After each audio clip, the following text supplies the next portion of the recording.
Jake Harrison stared at the screen in front of him. The numbers made no sense. His ship, the UES Ranger, had been flying through empty space for 3 weeks. They were supposed to check for new planets that humans could live on. It was a boring job, but someone had to do it. "Commander, you need to see this," called Lisa Carter from across the bridge. She was the ship's language expert. Her job was to study alien communications if they ever found any. So far, they had found nothing. Jake walked over to her station. Lisa's face was pale. She had been working on the communication system all morning. The system could pick up radio signals from far away. Most of the time, it only found static. "What is it?" Jake asked. "We're getting a signal," Lisa said. "It's not from Earth. It's not from any of our colonies either." Jake felt his heart beat faster. In all his years in space, he had never found proof of alien life. The signal could mean everything was about to change. "Are you sure it's not one of ours?" he asked. Lisa shook her head. "The math is too complex. Look at these patterns." She pointed to strange symbols on her screen. "This is way beyond what we can do. Someone else made this signal." Jake called his crew together. There were only 12 people on the Ranger. It was a small ship meant for quick trips. Besides Jake and Lisa, there was pilot Danny Walsh, engineer Amy Brooks, and 8 other crew members. "We have a situation," Jake told them. "We picked up what might be an alien signal. Lisa is trying to decode it now." The crew looked excited and scared at the same time. They had all dreamed of finding aliens, but now that it might be real, they felt nervous. Danny was the first to speak. "Where is the signal coming from?" "Far away," Jake said. "At the edge of our maps. It would take us 2 days to get there."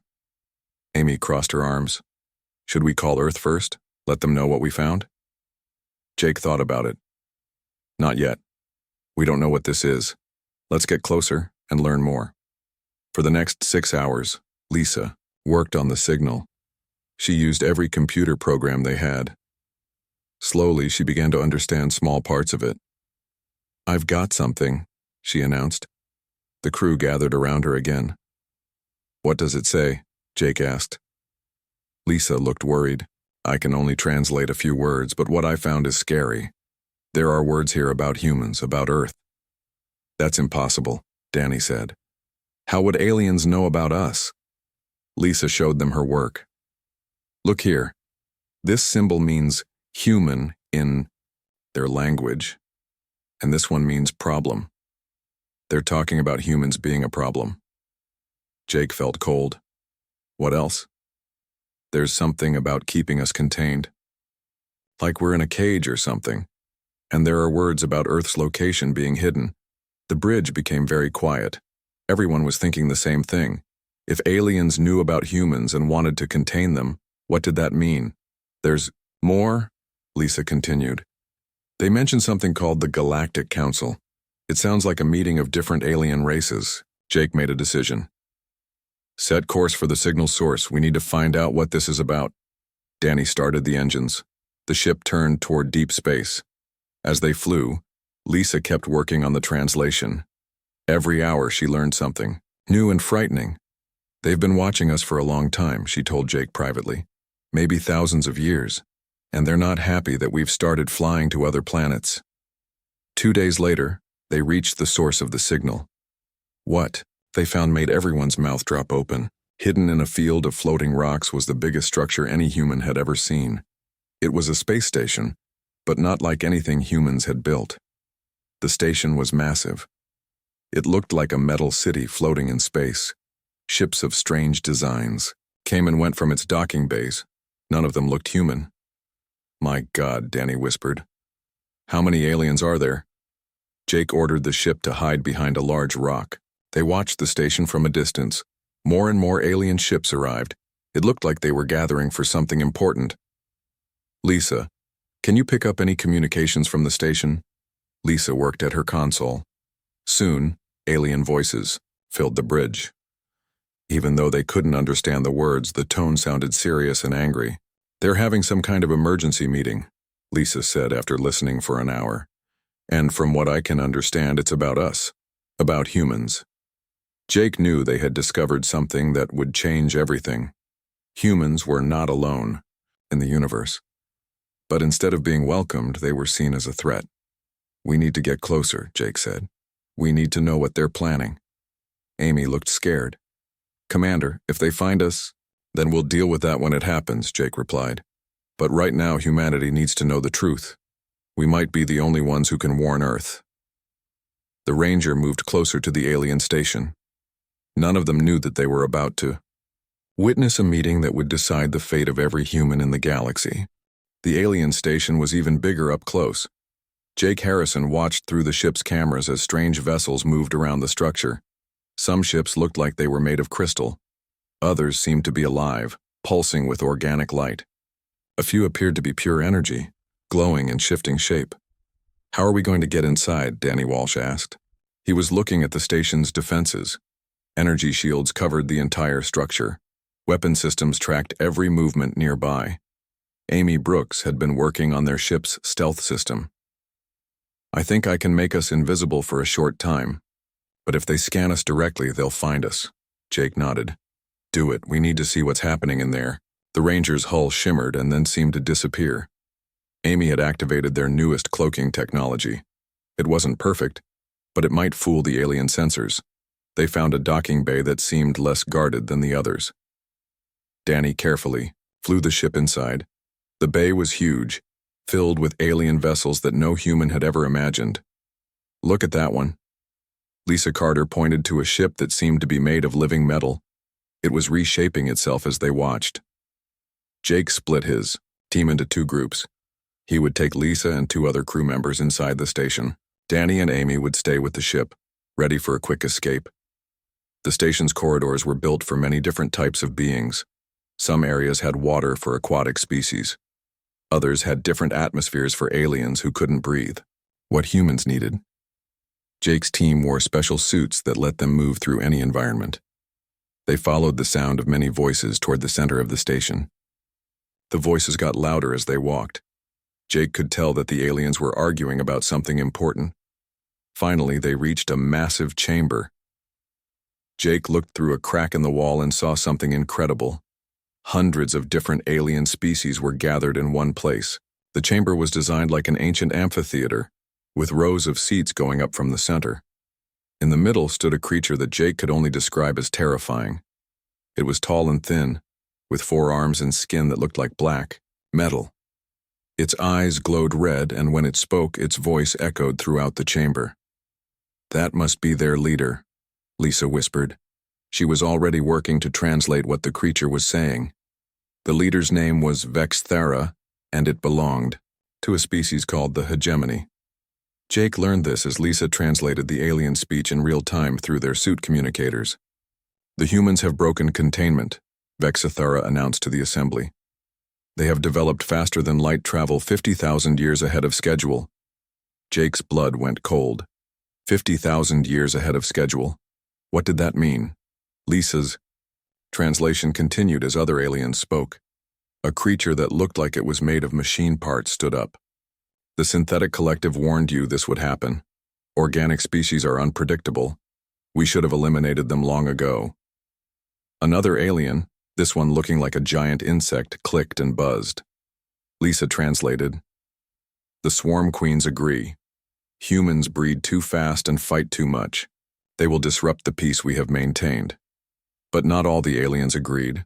A being that seemed to be made of living crystal spoke in musical tones. "The architects suggest relocation. We can move them to a controlled environment where they cannot spread." Jake felt sick as he listened. These aliens had been watching humanity for thousands of years. They had been controlling human development, making sure that humans stayed on Earth and didn't explore space. Vexthera raised one of its forearms for silence. "You all know the history. When we first found Earth, humans were primitive. They had just learned to make fire. We designated their world as a preserve, a place where a young species could develop naturally." The alien leader continued.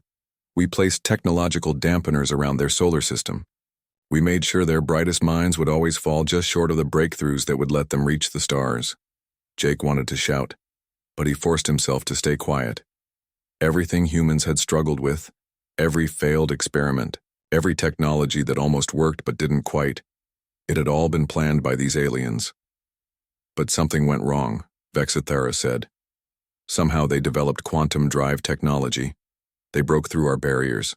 Now they have colonies on 12 different worlds and are expanding rapidly. A new alien stood up. This one looked like a giant octopus covered in fur. The deep ones ask, "How is this possible? Your dampeners were supposed to be perfect."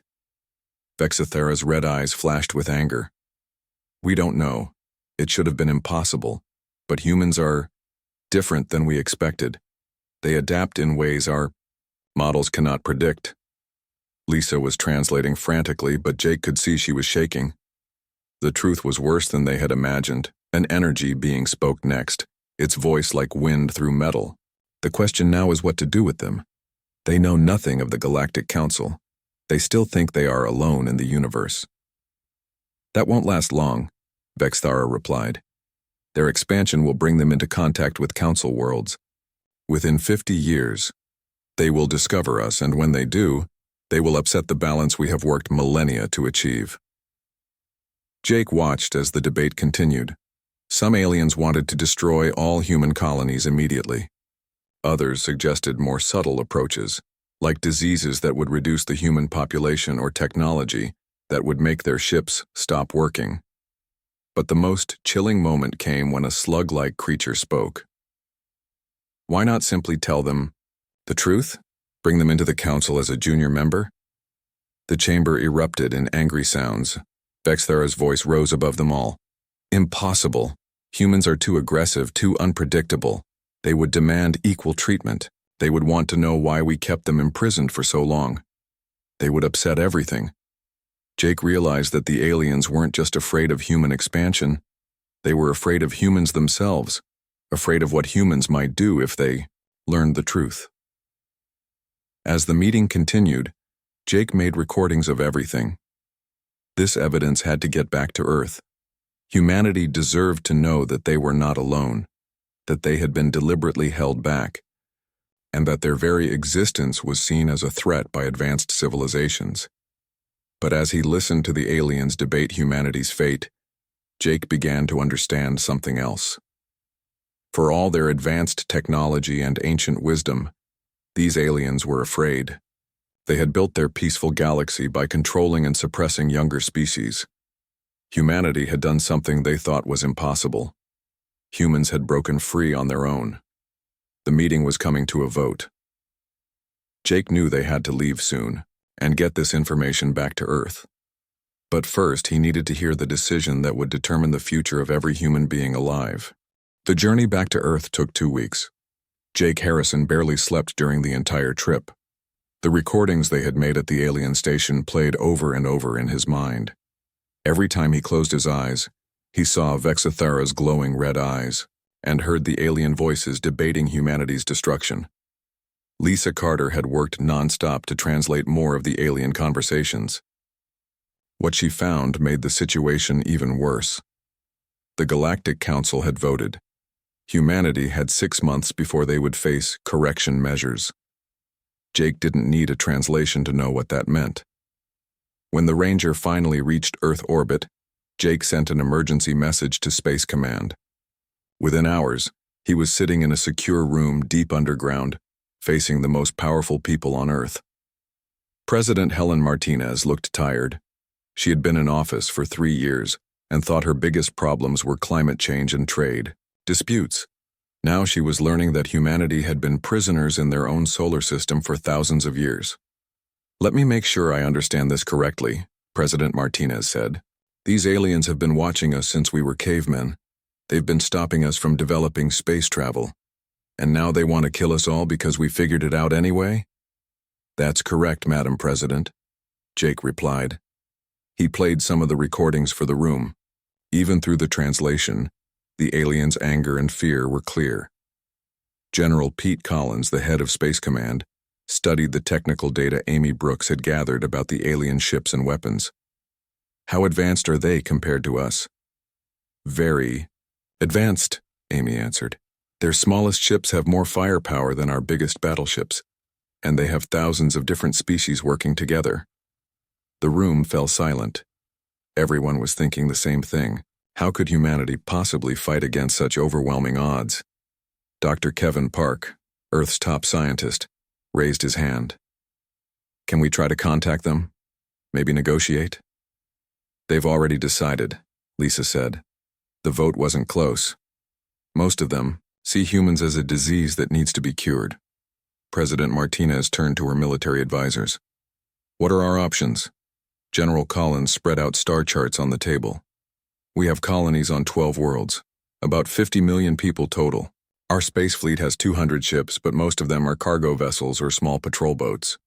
We have maybe 30 real warships. Against how many alien ships? The president asked. Jake looked at his notes. From what we saw at the station, they can probably gather several thousand warships. Maybe more. The president rubbed her temples. So we're completely outgunned. In a straight fight, yes, General Collins admitted. But we have some advantages they might not expect. Like what? President Martinez asked. They've been watching us, but they don't really understand us, Collins explained. They think they know how humans will react, but they've never actually fought us. We might surprise them. Dr. Park leaned forward. There's something else. Jake's team recorded their technology in action. If I can study those recordings, maybe we can figure out how their weapons and shields work. How long would that take? The president asked. I don't know. Maybe weeks. Maybe months. We don't have months, Jake reminded them. 6 months until they act. But they're probably already moving ships into position. The president made her decision. We need to do several things at once. General Collins, start preparing our defenses. I want every ship we have armed and ready. Dr. Park, begin studying the alien technology immediately. And Jake, I want you to start training other crews on what to expect from alien vessels. Over the next few days, the secret spread to key leaders around the world. The reaction was always the same. Shock, fear, and then determination. Humans might be outgunned, but they weren't going to go quietly. Nancy Foster, the head of Earth's intelligence services, began setting up a network of spy satellites and listening posts. If alien ships were coming, she wanted to know about it as early as possible. We're detecting movement, she reported to the president a week later. Long-range sensors are picking up ships heading toward human space. Large ships. General Collins had been working day and night to prepare Earth's defenses. Our colonies are the most vulnerable. They don't have much protection. Can we evacuate them? President Martinez asked. Some of them, but 50 million people. We don't have enough transport ships. Dr. Park interrupted the meeting with news. I've made a breakthrough. The alien shields work on a rotating frequency. If we can match that frequency, our weapons might be able to get through. Might? The president asked. It's theoretical right now. I need to build a prototype and test it. Jake had been quiet during most of these meetings, but now he spoke up. There's something else we should consider. Not all the aliens agreed with the decision to attack us. Some of them wanted to try negotiation. You think we can turn some of them against the others? General Collins asked. Maybe, but we'd need to make contact with them somehow. President Martinez looked around the room at her advisors. What if we do both? Prepare for war, but also try to reach out to the aliens, who might be willing to listen? That's risky, Nancy Foster warned. If we contact them, we're telling them that we know about their plan. They might attack immediately. They're going to attack anyway, the president replied. At least this way we might gain some allies. Dr. Park raised another concern. If we're going to fight, we need to warn the colonies. They deserve to know what's coming. And cause a panic? General Collins asked. People have a right to know, Jake said firmly. And if they know, they can prepare. Humans fight better when they know what they're fighting for. President Martinez made another decision. We tell the colony governors. Let them decide how much to tell their people, but we give everyone the chance to evacuate if they want to. Over the following weeks, humanity began to transform. Factories that had been making consumer goods switched to producing weapons and ship armor. Scientists who had been studying peaceful technologies began working on military applications. Children, In schools learned basic emergency procedures. Adults took courses in ship operation and combat training. For the first time in human history, the entire species was united by a single threat. But even as they prepared for war, Jake couldn't stop thinking about what he had seen at the alien station. The Galactic Council ruled over thousands of species across the galaxy. They had been in power for millions of years. Humanity was about to challenge an empire that had never been defeated. Jake just hoped that human determination and ingenuity would be enough to survive what was coming. The clock was ticking. In 4 months, the aliens would arrive. Earth and its colonies had to be ready. 3 months had passed since Jake Harrison's discovery. Earth was as ready as it could be. Every human colony had been warned. Ships had been armed with Dr. Kevin Park's new weapons that could pierce alien shields. But everyone knew it wouldn't be enough. President Helen Martinez had made a bold decision. Instead of waiting for the aliens to attack, humanity would try something that had never been done before. They would go to the Galactic Council and demand to be heard. "This is insane," General Pete Collins said for the 10th time. "You're walking into a trap." Ambassador Claire Johnson checked her equipment one more time. She had been chosen to speak for all humanity. "Maybe, but if we're going to die anyway, we might as well try to change their minds first." Jake would pilot the mission. The ship they chose was the UES Defiance, one of Earth's newest vessels. It was armed with the latest weapons, but more importantly, it carried something that might save humanity: the complete story of the human race. Lisa Carter had spent weeks preparing a presentation that showed what humans were really like. Not the violent, unpredictable species the aliens believed them to be, but a race capable of growth, compassion, and cooperation. "Remember," President Martinez told them before they left, "you're not just speaking for Earth. You're speaking for every human who ever lived, and every human who might be born in the future." The journey to the alien station took 5 days. Jake had upgraded the ship's stealth systems based on what they had learned from their first visit. But as they approached the massive structure, he saw something that made his heart sink. The station was surrounded by warships, hundreds of them, ships from dozens of different alien species, all armed and ready for battle. "They know we're coming," Danny Walsh said. He was piloting the Defiance alongside Jake. "Of course they do," Ambassador Johnson replied calmly. "We told them we were coming."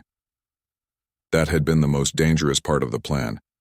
Humanity had sent a message to the Galactic Council, requesting a chance to speak before any action was taken against human colonies. It was a huge risk, but Ambassador Johnson had insisted it was the only way. As the Defiance approached the station, alien ships moved to surround them. Jake counted at least 50 vessels, each one more than capable of destroying his ship in seconds. "UES Defiance, you will surrender immediately," came a transmission in perfect English. "Any resistance will result in your destruction." Ambassador Johnson stepped forward. "This is Ambassador Claire Johnson of Earth. I am here under diplomatic immunity to address the Galactic Council. I demand safe passage as granted under your own laws." There was a long pause. Finally, a different voice responded. "You will be escorted to the station. Any deviation from the assigned course will be considered an act of war."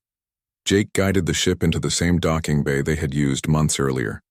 But this time, they weren't hiding.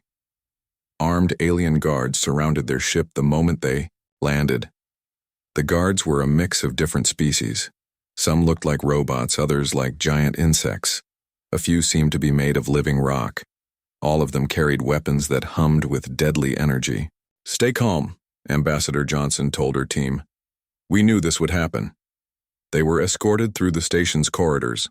This time, Jake could see how the different areas were designed for different types of aliens. The variety was incredible, but also intimidating. How could humanity possibly fit into such a complex galaxy? The council chamber was packed. Every seat was filled with alien representatives. At the center, Vexithara waited with its glowing red eyes fixed on the human delegation. "So," Vexithara's voice echoed through the chamber. "The humans have come to beg for their lives." Ambassador Johnson stepped forward. "I have come to speak for my people. to show you who we really are. We know what you are, Vexithara replied. You are a violent species that cannot be controlled. You will disrupt the peace of the galaxy. You're wrong, Ambassador Johnson said firmly. You think you know us because you've been watching us, but you've never actually tried to understand us. She activated a holographic projector. Images filled the air above the council chamber. Images of human history, but not the wars and violence the aliens expected. Instead, they saw humans helping each other during natural disasters. They saw the creation of art and music that moved people to tears. They saw scientific discoveries made not for war, but to heal the sick and feed the hungry. You see only our conflicts, Ambassador Johnson continued, but you miss what makes us truly human, our ability to change, to grow, to become better than we were. Some of the aliens in the chamber seemed interested. Jake noticed that not all of them were nodding along with Vexithara's hatred. The presentation continued. Lisa Carter had done incredible work, showing how human society had evolved from primitive tribes to a species that had learned to work together across an entire planet. You kept us contained because you were afraid of what we might become, Ambassador Johnson said. But look at what we became anyway. We learned to cooperate. We learned to explore without destroying. We learned to ask questions instead of assuming. We had all the answers. Vexithara stood up abruptly. Enough. These images prove nothing. You show us your best moments while ignoring your worst. What about your wars? What about the millions you have killed? We don't ignore our mistakes, Ambassador Johnson replied. We learn from them. That's what makes us different from you. The chamber erupted in angry sounds from many of the alien representatives, but Jake noticed that others remained silent, watching and listening. Different from us? Vexithara's voice was full of rage. We have maintained peace for millions of years. By crushing anyone who disagreed with you, Ambassador Johnson shot back. By deciding that younger species don't deserve the chance to grow and learn. You haven't created peace. You've created a prison. Jake held his breath. The ambassador was taking a huge risk by challenging the council so directly, but her words had an effect. Several alien representatives began talking among themselves. Jake could see that cracks were forming in the council's unity. A crystalline being stood up. The architects asked, "What would you have us do? Allow chaos to return to the galaxy?" "I would have you trust," Ambassador Johnson said. "Trust that other species can learn and grow just like you did once long ago." Vexithara raised all four of its arms for silence. "This discussion is pointless. The decision has been made. Human space will be cleansed within 30 days. Then, you'll have to go through us," Jake said, stepping forward. "Because we won't go quietly." Vexithara's red eyes focused on Jake. "One ship against our entire fleet? You cannot be serious." Jake smiled grimly. "Who said anything about one ship?" He activated his own communicator. Instantly, the chamber filled with transmissions from across human space. Admiral Gary Stone from Earth's Defense Fleet, Governor Rick Adams from New Boston Colony, Colonel Leip, Susan Hayes from Terra Nova. Dozens of human voices speaking as one.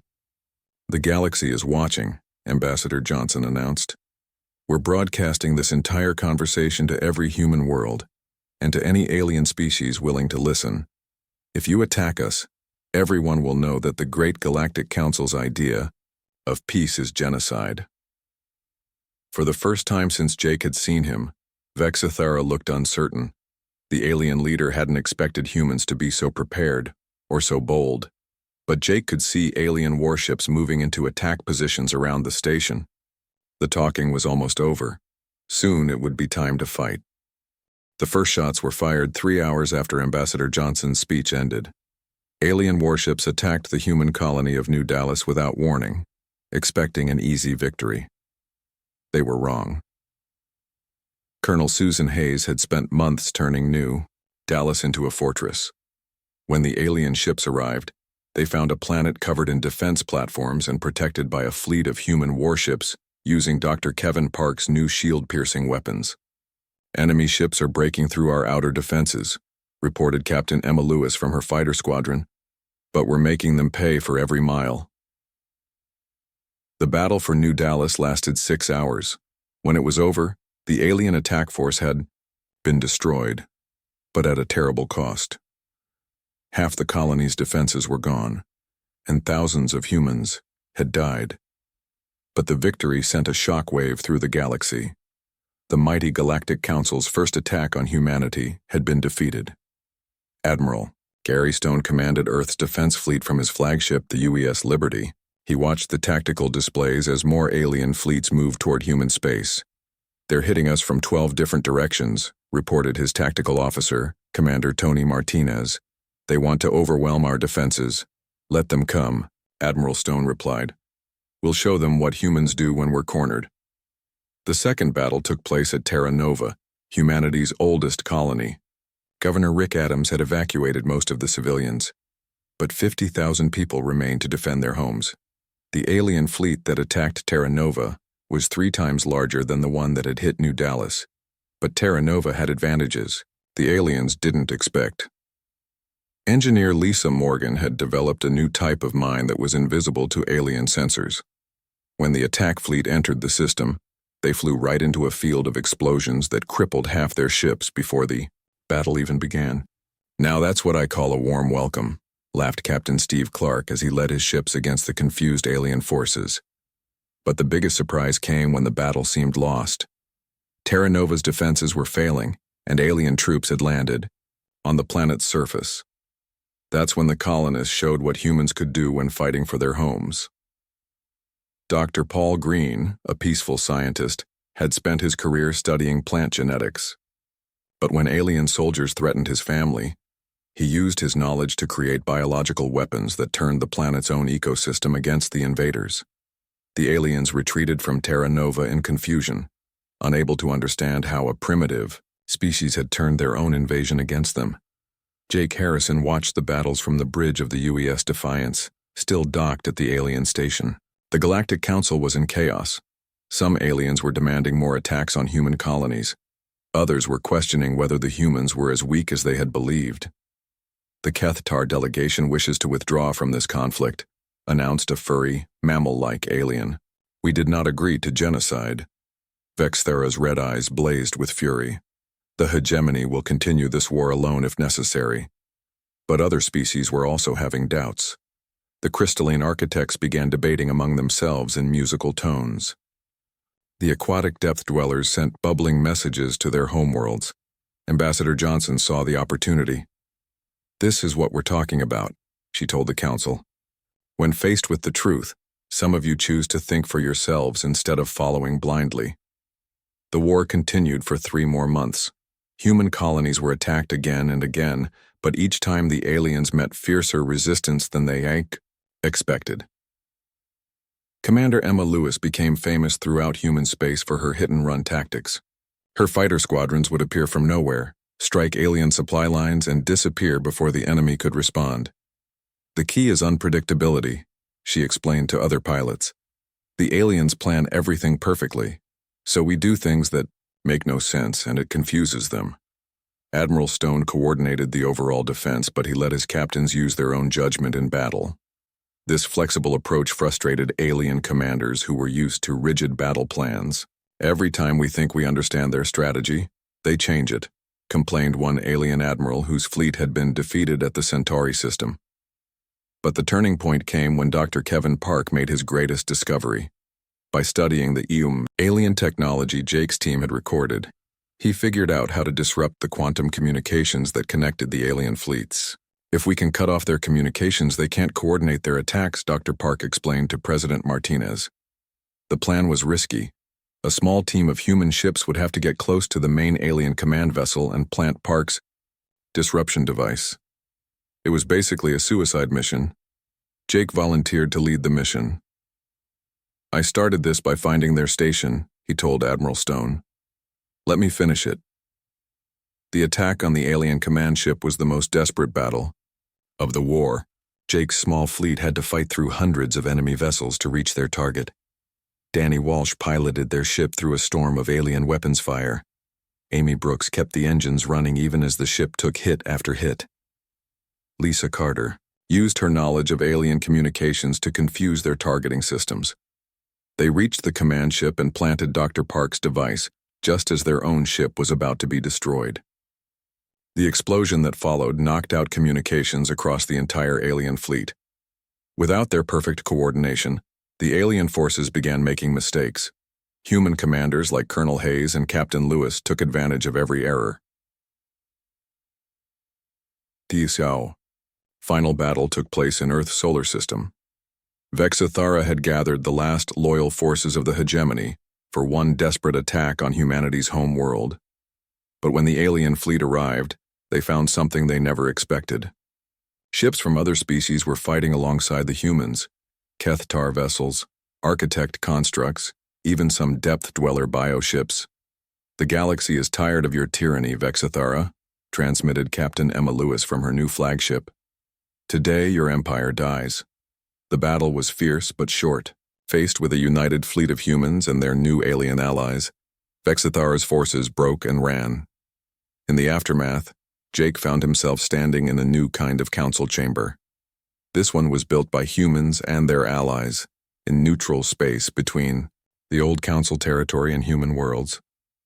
Representatives from dozens of species sat together, not as rulers and subjects but as equals. Some were species that had been suppressed by the Galactic Council for thousands of years, finally free to speak their minds. Ambassador Johnson had become humanity's first representative to the new Galactic Assembly.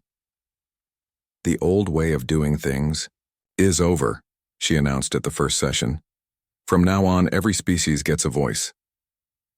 Jake watched as former enemies worked together to solve problems that had existed for millennia. It wasn't perfect. There were still disagreements and conflicts. But now those conflicts could be resolved through discussion instead of force. Dr. Park had established research stations where human and alien scientists worked together, sharing knowledge that benefited everyone. The technological advances they made together far exceeded what any species could have achieved alone. And somewhere in the ruins of the old Galactic Council station, Vexithara sat in a prison cell, finally understanding what it meant to be powerless. "How did they do it?" Vexithara asked its guards. "How did one primitive species defeat an empire that lasted millions of years?" The guard, a young Kethtar who had fought alongside humans in the final battle, looked at the former overlord with something close to pity. "They didn't defeat your empire," the guard said. "They freed everyone from it. There's a difference." Jake Harrison stood on the observation deck of humanity's first diplomatic station, watching ships from across the galaxy come and go in peace. It hadn't been easy, and it wouldn't always be peaceful. But for the first time in galactic history, every species had the chance to determine their own destiny. The humans had never been meant to reach the stars, but they had done it anyway, and in doing so, they had given the galaxy something it had never had before: hope.